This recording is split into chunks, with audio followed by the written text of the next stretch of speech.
Hey everyone, I am going to talk about a few things that you should be aware of by week 3. As you know, our last week is coming right up. So next week is officially our last week.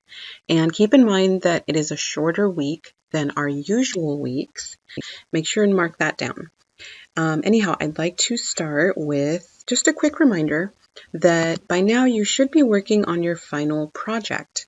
And when you log in and go to modules, you will be able to see the topmost module. And if you click this little arrow here, you'll be able to see all of the resources that I've created for you to do a good job on your final project. First thing that I want you to be aware of is that this may be something that you might forget that is in our class. And you might be busy working on your regular modules. So one thing that you can do is you can pick one of the pages that is really important to you. So for example, the instructions.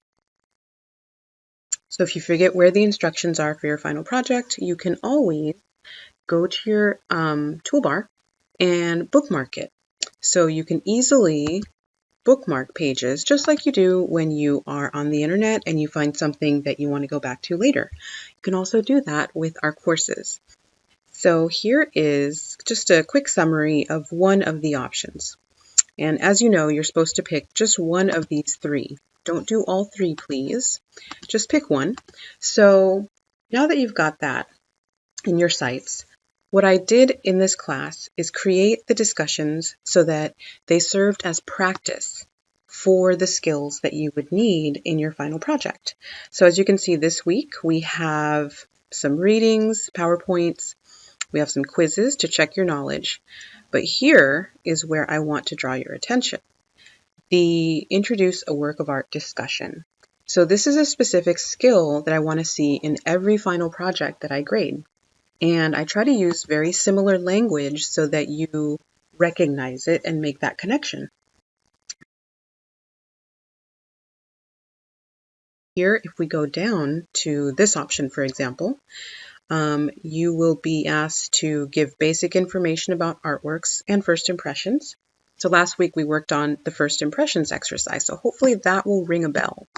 This looks very similar to what we have in terms of introducing a work of art.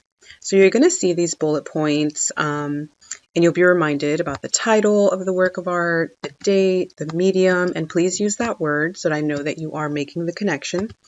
And then we're going to get into a skill in which you're able to tell me whether it's small scale, large scale, or monumental. So this will take an extra step, and I will explain that in our discussion thread. But let's go back to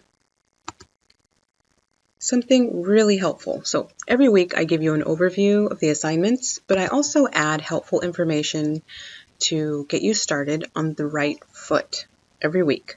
So here I'm just going to give you some information about which chapters we cover. But if you keep going, learning how to introduce a work of art. So that is hopefully going to automatically connect with what you see in the discussion thread. So here I'm talking about how a lot of times people just go to websites and copy and paste the basic information and they just leave it in a random format at the top of their essays, which is not MLA style. What I want to do is I want to help you to find that information, whether it's in our textbook or an academic website or a book, and I want you to be able to translate it into a paragraph. So down here, we're going to see the exact same bullet points that we saw in our instructions. So you'll see this in every single version of the final project instruction. So here we go. We've got the bullet points here. And I'm going to do this one. So here we go again. It is in every single instruction set that you have for your final project. So I do want to see that you're able to do this and present a work of art in a paragraph. So here is an example of what not to do. And so hopefully that'll help you feel prepared for the discussion. So let's go back and look at the discussion thread really quickly, because I want to make sure that you feel confident about making these connections this week. All right, so we are in week 3. Let's click on that discussion thread.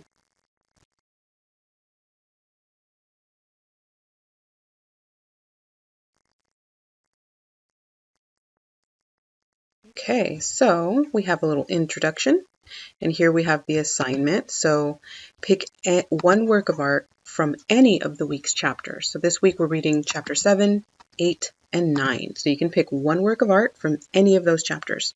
And what I mean is pick just one work of art. I don't mean pick a work of art from every one of those 3 chapters. I don't want you to pick 3 works of art. I just want you to pick one work of art. That's it.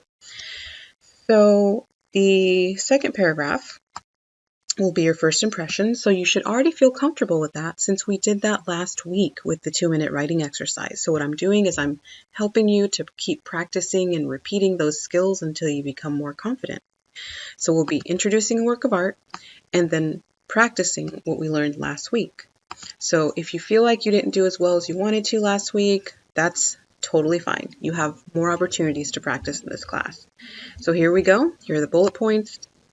And so you have a few places where you can look at examples of how to do this.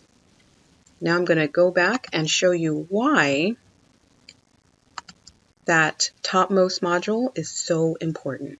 So here's an example of what I created to help you with this skill. So let's go back to modules.